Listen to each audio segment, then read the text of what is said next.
ભાવનગરમાં જે એસએમસીના પીએસઆઈનું આકસ્મિક મોત થયું છે। ભાવનગર અમદાવાદ હાઈવે પર બુટલેગરની કારનો પીછો કરતા હતા, રેડ કરી હતી। દરમિયાન રેડ બાદ અચાનક એ એસએમસીના પીએસઆઈને છાતીમાં દુખાવો પડ્યો હતો। આરોપી અને મુદ્દામાલ પકડી ગયા બાદ શ્રી શર્માને છાતી અને ખભાના ભાગે દુખાવો થયેલો હતો। પ્રોહિબિશન બાબતે ગુનો દાખવવાની કાર્યવાહી હવે હાથ ધરવામાં આવશે। એવી બુટલેગર સાથે ઝપાઝપી થયું એવી કોઈ વાતની પુષ્ટિ થયેલ નથી।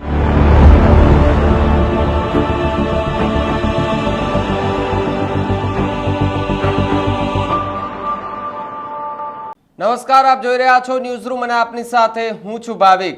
મહત્વના સમાચાર ભાવનગરથી સામે આવી રહ્યા છે કે જ્યાં એસએમસીના એક પીએસઆઈનું મોત થયું હતું।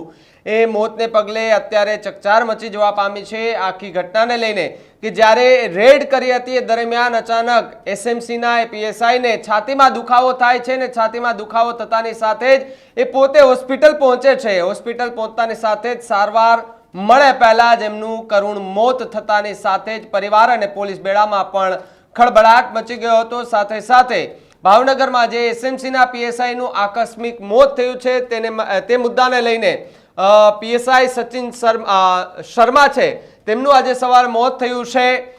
રેડ કરી હતી એ દરમિયાન છાતીમાં દુખાવો થયો હતો, હોસ્પિટલમાં દાખલ થયા હતા અને સારવાર દરમિયાન એમનું મોત થતા ખળભળાટ મચી ગયો છે પોલીસ બેડામાં। ભાવનગર અમદાવાદ હાઈવે પર બુટલેગરની કારનો પીછો કરતા હતા, રેડ કરી હતી દરમિયાન દારૂ અંગેની જે માહિતી મળી હતી, બાતમી મળી હતી, પીએસઆઈ શર્મા અને તેમની ટીમે વિદેશી દારૂ ભરેલી કારને પણ પકડી પાડી હતી, કાયદેસરની કાર્યવાહી પણ હાથ ધરી હતી। રેડ બાદ અચાનક એ એસએમસીના પીએસઆઈને છાતીમાં દુખાવો પડ્યો હતો અને દુખાવો પડતાની સાથે જ એ હોસ્પિટલ દાખલ થયા હતા। સાથે જ માઢિયા ગામ નજીક બુટલેગર સાથે હાથાપાઈ થઈ હતી અને અત્યારે જે છે તેમનું પોસ્ટમોર્ટમ બાદ એમના પરિવારને ડેડ બોડી પણ સોંપવામાં આવી રહી છે। અશોક બિશ્નોઈ નામના બુટલેગર છે તેમની ધરપકડ કરી લેવામાં આવી છે। હાથાપાઈમાં અન્ય એક બુટલેગર ફરાર થયો હોવાની વાત સામે આવી છે। સાથે સાથે અત્યારે એસએમસીના વડા નિર્લિપ્ત રાય છે તે પણ ભાવનગર પહોંચી ગયા છે। ભાવનગર પોલીસની ટીમે ફરાર આરોપીને શોધવા ચક્રો ગતિમાન કર્યા છે।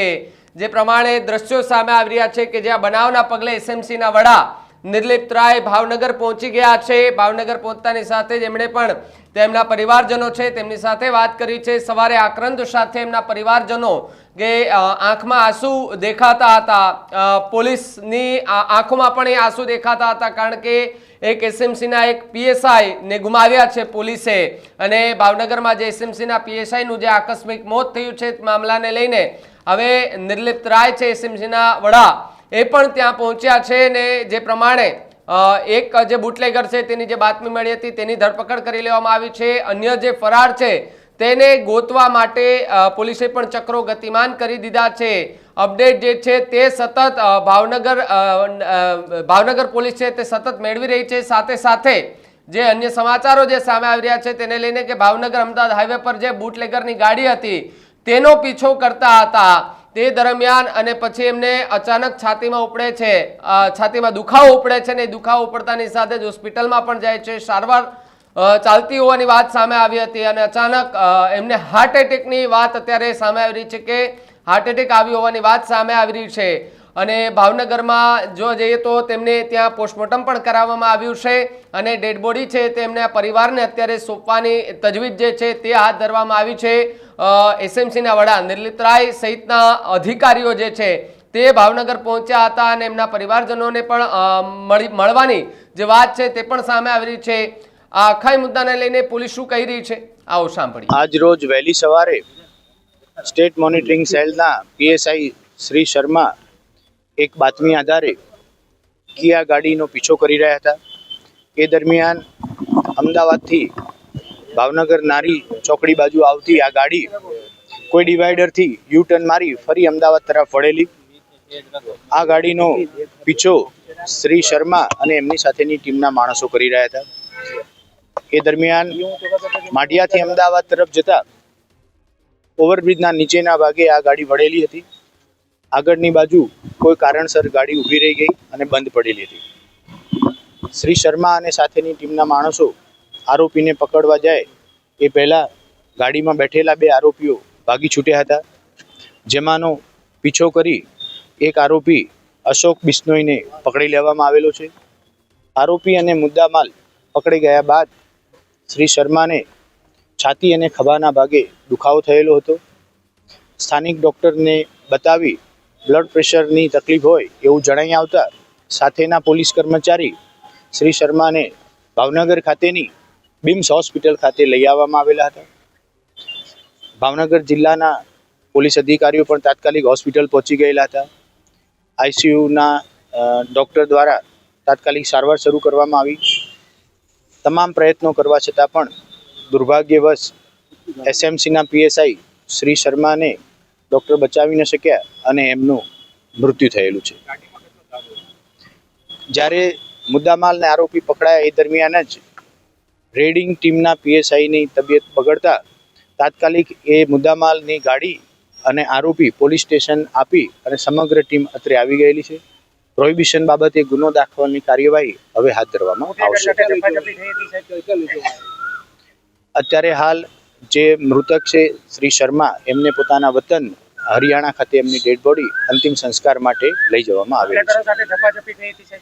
એવી બુટલેગર સાથે ઝપાઝપી થઈ હોય એવી કોઈ વાતની પુષ્ટિ થયેલ નથી અને આ દારૂ પ્રાથમિક માહિતી મુજબ રાજસ્થાનના સિહોર જિલ્લાથી આવ્યો હોય એવી પ્રાથમિક વિગત પ્રાપ્ત થયેલી છે.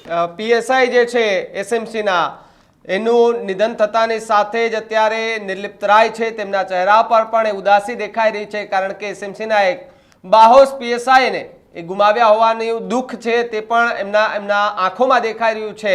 સાથે જ એમના પરિવારના જે દ્રશ્યો સામે આવ્યા હતા કે એમના પરિવાર જ્યારે એ ભાવનગર પહોંચે છે ત્યારે પણ એ આક્રંદ જોવા મળે છે કે એક ઘરનો મોભી જેમણે ગુમાવ્યો હોય એ આખી ઘટનાને લઈને પણ હવે જે છે તપાસ કરવાની છે. સાથે સાથે એસએમસીએ જે રેડ કરી એમાંથી જે ફરાર આરોપી છે તેની શોધખોળ માટે અત્યારે ચક્રો ગતિમાન થઈ ગયા છે અને જે આરોપી પકડાઈ ગયા છે તેમની ઉપર કઈ રીતના કાર્યવાહી કરવી તેને લઈને પણ અત્યારે પોલીસ જે છે તે કહેવાય ને કે ભાઈ એમને પ્રક્રિયા હાથ ધરી દીધી છે. પરંતુ જ્યાં દારૂ જ્યાંથી આવ્યો અને ત્યાં રેડ કરી ક્યાંથી આવતો હતો તેને લઈને પણ તપાસ જે છે તે અત્યારે શરૂ કરી દીધી છે. પરંતુ હવે મુખ્ય વાત એ છે કે આખી ઘટનાને લઈને નિર્લિપ્ત રાય છે તે કયા પ્રકારના પગલાં ભરશે, કારણ કે રેડ દરમિયાન હાથાપાઈ પણ થઈ હતી અને જે બુટલેગરોની જે વાત કરવામાં આવે તેણે એ એસએમસીની ટીમ ઉપર હુમલો કર્યો હોવાની વાત સામે આવી રહી છે. હાથાપાઈ કરી છે એમણે. આખી ઘટનાને લઈને જે ફરાર આરોપી છે તેમણે કયા પ્રકારની હાથાપાઈ કરી છે, તેમનો કયા પ્રકારનો રોલ હતો તેની પણ તપાસ થવાની છે. હવે આ આખી ઘટનાને લઈને જે એસએમસીના પીએસઆઈનું મૃત્યુ થયું છે, નિધન થયું છે, તેમની ડેડ બોડી તેમના પરિવારને પોસ્ટમોર્ટમ કર્યા બાદ એમને સોંપવાની પ્રક્રિયા જે છે તે અત્યારે હાથ ધરી દેવામાં આવી છે. એસએમસીના વડા નિર્લિપ્ત રાય સહિતના અધિકારીઓ એ ભાવનગર પહોંચ્યા છે અને ભાવનગર પહોંચતાની સાથે જ ત્યાં મોટી સંખ્યામાં લોકો પણ હતા, મોટી સંખ્યામાં અધિકારીઓ, પોલીસ જે છે તેમના જવાનો પણ ત્યાં હાજર હતા અને ડેડ બોડી જે છે તેમના પરિવારને સોંપવાની તજવીજ જે છે તે હાથ ધરવામાં આવી છે. મહત્વની વાત છે કે ગુજરાત સરકાર કે તેને લઈને પણ અત્યારે ચર્ચાઓ થઈ રહી છે કે જે દારૂબંધીની વાત કરવામાં આવી રહી છે અને જ્યાં કેવી રીતે દારૂ ઘૂસે છે તેને બંધ કરવા માટે પણ એક મોટું આયોજન કરવું ખૂબ જરૂરી છે. પોલીસે તપાસ કરવી પણ ખૂબ જરૂરી છે. કઈ રીતે દારૂ અને ક્યાંથી દારૂ આવે છે અને કોણ લઈ આવે છે ને અહીંયા કોણ એ બુટલેગરો છે કે જે અહીંયા દારૂની હેરાફેરીમાં માસ્ટર માઇન્ડ છે અને માસ્ટર માઇન્ડ કહેવાતા એ કહેવાય ને કે બુટલેગરો કે તેને નથી કોઈનો ડર. જો એસએમસીના એ અધિકારીઓ ઉપર, પોલીસ ઉપર જ્યારે હુમલો કરી દેતા હોય તો સામાન્ય માણસ ઉપર તો હુમલો કરવામાં કશું બાકી જ નહીં રાખતા હોય. એ માટે થઈને સરકાર, તંત્ર, પોલીસ આ બધાએ એક એવો નિયમ બનાવવો પડશે જેથી લઈને આ બુટલેગરો છે એ આવો ધંધો કરતા પહેલા પણ જો વિચારે તો એમની પગ નીચેથી કદાચ જમીન સરકી જાય તે પ્રકારના નિયમો પણ બનાવવા ખૂબ જરૂરી છે. આખી વાતને લઈને તમે કેવી રીતે જુઓ છો અને ખાસ જે અધિકારીનું જે નિધન થયું છે તે વાતને તમે કેવી રીતે જુઓ છો કમેન્ટ બોક્સમાં ખાસ લખજો. જોતા રહેજો ન્યૂઝરૂમ. નમસ્કાર.